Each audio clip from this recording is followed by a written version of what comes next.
I was about over a year ago, actually. I thought that I would start going through each of the minor prophets, and I had done Habakkuk, and then events kind of overtook us, and I had other subjects to talk on. And as I was contemplating what to speak on, I thought, well, let me resume the minor prophets series again, and the minor prophet of the featured minor prophet this week is Zephaniah. King Josiah reigned in Jerusalem in the southern kingdom from 640 to 609 BC. The prophet Zephaniah wrote of the things that God revealed to him. It says that right there in verse 1. During the reign of Josiah, about the coming destruction of Jerusalem and what would happen to the nations around Jerusalem afterwards. We don't know anything about Zephaniah apart from the writings that God caused to be preserved in the book that's found in the minor prophets. Now, in one of my Bibles, that's on page 769, if that helps any. The prophet's writings have three parts. The first part runs through chapter 2, verse 3, and it focuses on God's coming judgment of Judah and Jerusalem. The second part runs through chapter 3, verse 8, and it's about God's coming judgment on the nations of the region, as well as Jerusalem. And the third part is about the hope of the nations and Jerusalem after God's judgment has run its course. The third part, for years, Zephaniah had watched King Josiah attempt to bring people in the kingdom back to the worship of God as God had instructed in his word. But the culture was too far gone. People were worshiping other gods, and there was widespread wickedness in society. Because Zephaniah was a direct descendant of King Hezekiah, I'm sure his warnings carried extra weight in society and with the king. And here's what John MacArthur wrote about this book in the settings section. He wrote, "Spiritually, the reign of Hezekiah's son Manasseh extended over 4 decades, and his grandson Amon, lasting only 2 years, were marked by wickedness and apostasy, deviation from God's instructions. And the early years of Josiah's reign were also characterized by the evil from his father. In 662 BC, however, while preparing the house of the Lord, Hilkiah, the high priest, found the book of the law, and that glorious event is in 2 Kings 22:8. 2 Kings 22:8. And upon reading it, Josiah initiated extensive reforms. And it was during the early reign of Josiah, prior to the Great Revival, that this 11th hour prophet, Zephaniah, prophesied, and no doubt had influence on the sweeping reforms that Josiah brought to the nation. But the evil kings before Josiah, for 55 years, had such an effect on Judah that it never recovered. Josiah's reforms were too late and did not outlast his life." Now, the first section of the book of Zephaniah that I spoke of opens with a kind of inversion of the world from the time of the first humans that began in Genesis, of course.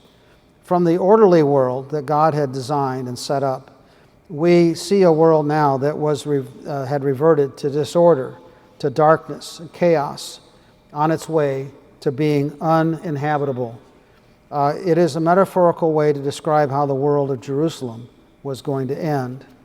And if you search chapter 1, starting in verse 3, if you look in your texts, in your various translations, you'll see how this parallels the time of Noah, in which God had become so utterly disgusted with how humanity had rejected his ways that he needed sort of to impose what you might call a great reset. In the Keil and Dellett's commentary of Zephaniah, of the complaints against Jerusalem, they note that God lists worshiping and swearing by false idols, how the wicked treated their fellow citizens, the deep moral corruption of the upper layers of society, God describes the nation as a shameless one, and Jerusalem as a rebellious city, stained with blood and the abominations of idolatry. And the homes were full of stolen goods. The parallels to today's society are indeed sobering. Jerusalem was supposed to be an example for the rest of humanity, to be the acme, so to speak, of a good and orderly society with righteous people, yet it had descended into disorder and chaos and wickedness. God starts to describe how the city would come to an end. All of the corrupt institutions, and those were now infused with the worship of foreign gods. All the dishonest economic arrangements, whether it be lending money or other business arrangements, all of it will collapse along with the city's walls, metaphorically, and then the invasion, and then the destruction. Starting with verse 3, the prose of the book is full of I will destroy, I will remove, I will punish, I will judge. And there's a whole lot of I will destroys in there.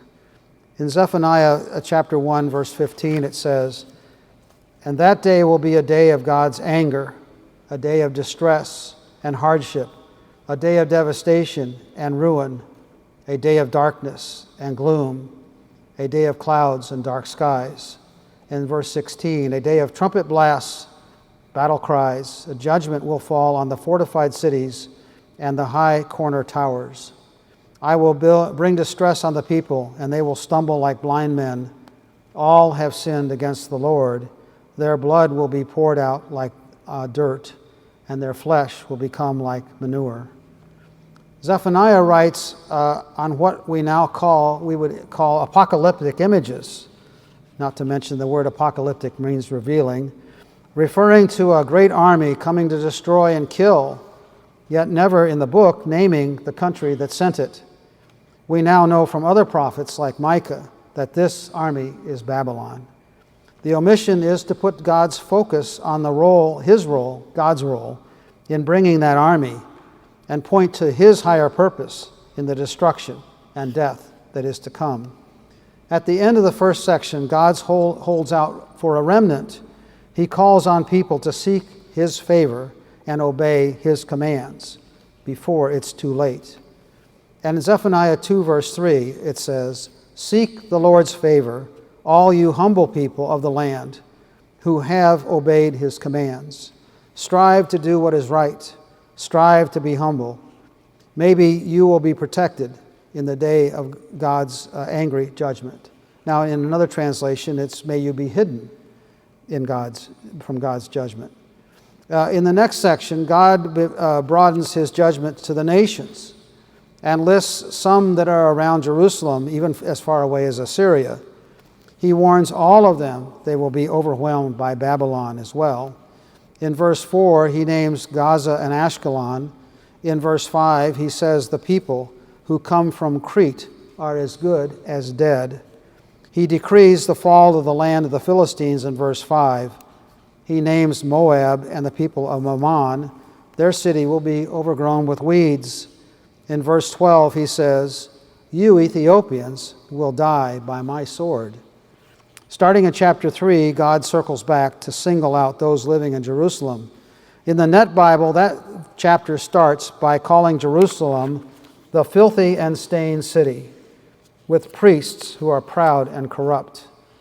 In Zephaniah 3:7, it says, "I thought, certainly they will respect me. Now you will accept correction. If she had done so, her home would not be destroyed by all the punishments I have threatened."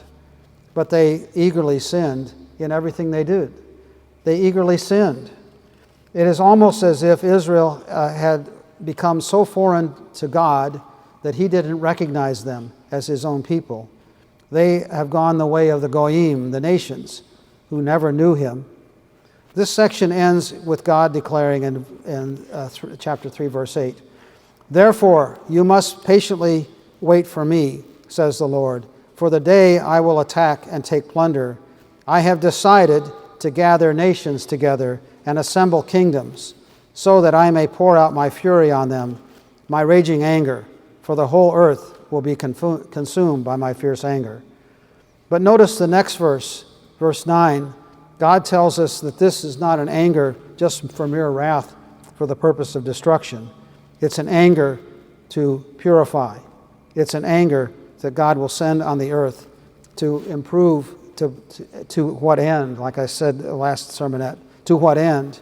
To purify and improve and define people for himself. For it says in chapter 3, verse 9, know for sure that when I enable the nations to give me acceptable praise, all of them will invoke the Lord's name when they pray and worship me in unison. God intends to heal and transform the nations into one family who will be unified in worship to him. And if you go down to verse 13, the image is of a peaceful land and righteous people living in safety and prosperity. This will happen in part because God will remove those who are proud and arrogant and wicked. These images show the millennium and the fulfillment of God's promises to Abraham in Genesis 3 that he gave to Genesis in 3 verse 12, that through him God would bless all the nations. The book concludes with the restoration of Jerusalem as the center of nations. In verse 14 it says, shout for joy, daughter of Zion. Shout out, Israel. Be happy and boast with all your heart, daughter Jerusalem. And down in verse 17 it says, the Lord your God is in your midst. He is a warrior who can deliver. That means to set free or to rescue. He is taking great delight in you. He renews you by his love. He shouts for joy over you. God resets society to exalt, to restore, to shout for joy over those who humble themselves and come before him. The prophetic book of Zephaniah contains very intense and explicit images of God's justice and his love for humanity. God has passion to rescue humanity from evil and violence and wickedness. God executes justice forcefully in order to create a world where people can live in safety and peace and prosperity. This book is a sobering relevance for us today, for the many parallels right before our very eyes. The important theme of Zephaniah is that God's character is one of justice and love, and these attributes are essential to allow his plan of salvation to succeed, to bring humanity into his eternal family. May God speed that day.